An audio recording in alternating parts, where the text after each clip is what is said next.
All right, I'm going to do double whammy. And this is a lesson in book 3 of beginning rock guitar.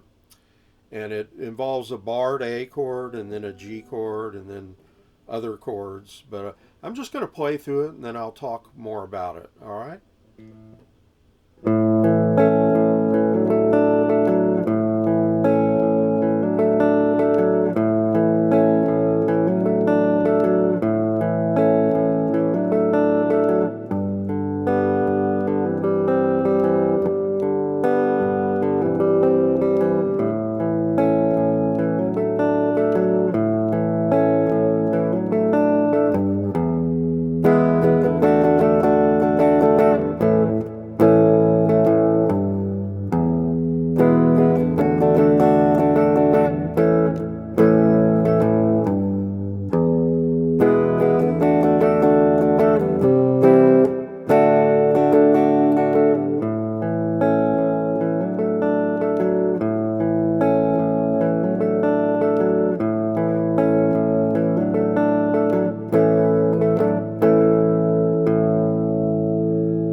Okay.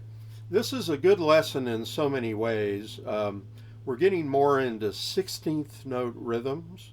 So just looking at the rhythm in the first measure, that's the main riff, and it starts with eighth notes. So if I'm just doing an open fifth string, it would be 1 and 2 and 3 E and 4 E and. So in the third beat, we have 3 E and tied into 4, and then you play E and. So the last 16th of the third beat is tied into the first 16th note of the fourth beat. Seems complicated, but it's a really common kind of tie. So again, it's like 1 and 2 and 3 E and 4 E and on um,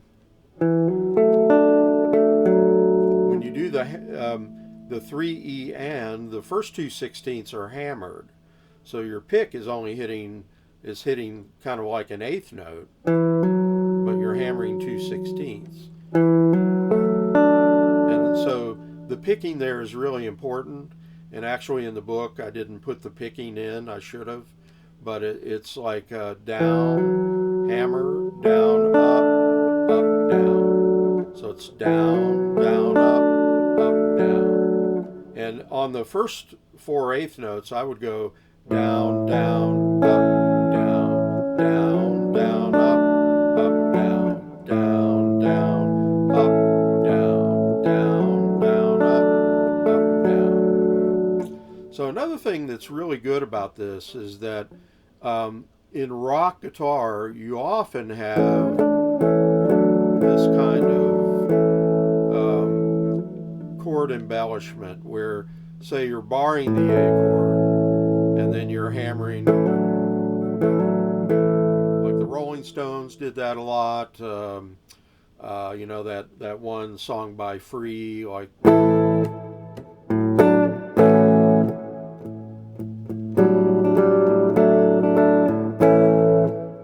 It uses that kind of chord thing. And John Lennon's I Got a Feeling, except his was harder because he put the pinky on top.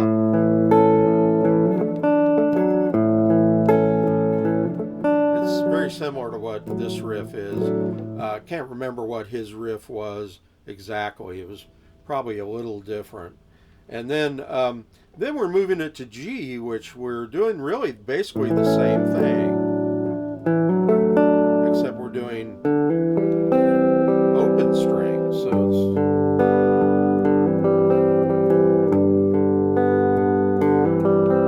that's a common embellishment of a G chord. Listen to the intro of Paul Simon on Homeward Bound. He kind of like does that same kind of hammer-on thing. But I mean, it's the same embellishment, but it feels a lot different because of open strings. And on that G, I wouldn't even finger the high G unless you think you're accidentally going to hit that string like.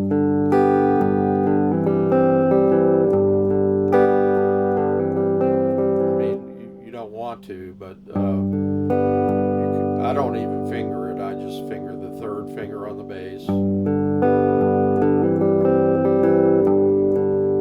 Okay, and then you go back to the A.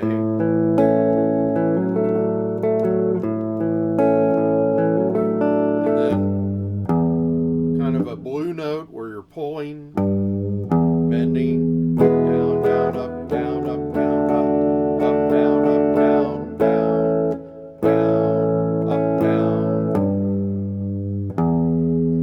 down, down, up, down, up, down, up, down, up, down, down, down, up, down, pull, down, up, down, up, down, up, down, down,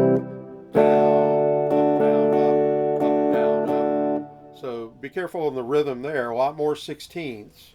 You've got that blue note, and you can kind of linger on that a little bit. And then it's one, and I'll just do an open string, just the E string, 1 and 2 and 3 E and 4 E and then 1 and rest and 3 E and 4. So the rhythm's a little more complex. Be careful, especially the fourth line down, the first measure where it goes E, A, and the count on that was what I just did. It's 1 and 2 and 3 E and 4, 1. So you've got a tie into the third beat. Again, you've got 2 eighth notes, 1 and eighth rest, eighth note, tied into the first 16th of 3. So it's kind of complex. It's 1 and rest and 3 E and 4, 1. On 4, it's just a quarter note, but you're doing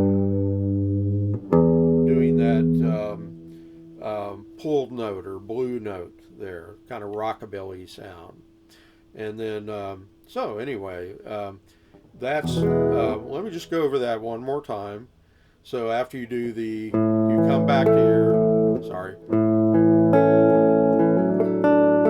do it twice on A, and then the blue note, and then down, up, down, up, down, up, down, down, down, up, down. And when I do that A, I'm going D to A, but I'm doing the clamped A with the second finger on the second string, second fret, but the first finger is flat on the third and fourth string. So it's the kind of A we've done many times, and you might notice I favor that fingering, but it is, like moving from D to A, it almost feels like you're moving the same shape. So it's a good idea to do that. It's tricky. And then you've got, so again, it's like 1, 2, and a 3 E and a 4 E and a 1 and 2 and 3 E and 4, 1.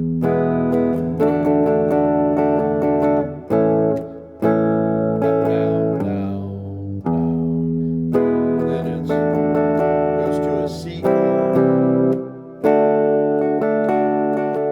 And that C measure is more of the same, really. It's 1 and rest and 3 E and 4 E and then back into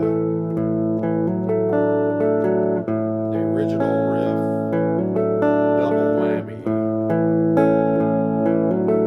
and then 1 and 2 and 3 and 4. Again, you have a dotted eighth and a 16th, which we haven't seen much because we're just now getting into 16th note rhythms. And the way to count that is 1 and hit the So it's 1 and 1 and 2 and 3 and 4. That's the ending. Okay, so it is a little bit complicated. You want to really count. I would just hit an open string, could be the first string, 1 and 2 and 3 E and 4 E And actually, that 3E and one of those notes is a hammer on, so you're only hitting with the pick. You're hitting it as if it's an eighth note because you're hammering the other 16th. But so that's, it's a tricky riff, but it's worthwhile because you have a lot of songs, like I say, that song by Free, All Right Now, I Got a Feeling, John Lennon, and even the Rolling Stones, when they do like, they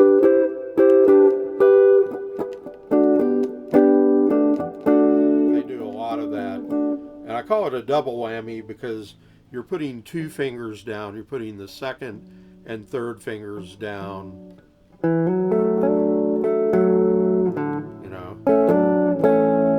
that kind of thing. So, and then also on G.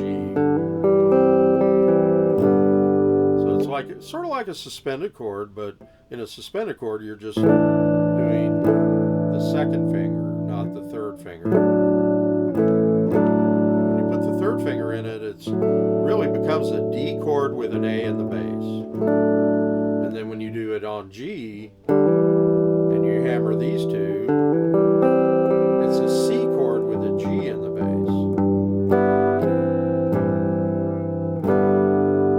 So again, groups like Rolling Stones, Black Crowes, who kind of imitated the Rolling Stones quite a bit, they did those same kind of chords,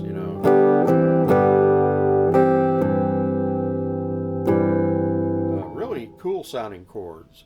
So enjoy this, and I'll see you in the next one. I've got to get my clicker down here. Don't forget to subscribe and just look for John Hedger Guitar Studio on YouTube, Instagram, and Facebook page. And like and subscribe, okay? It helps out quite a bit, more than you know. Thank you so much.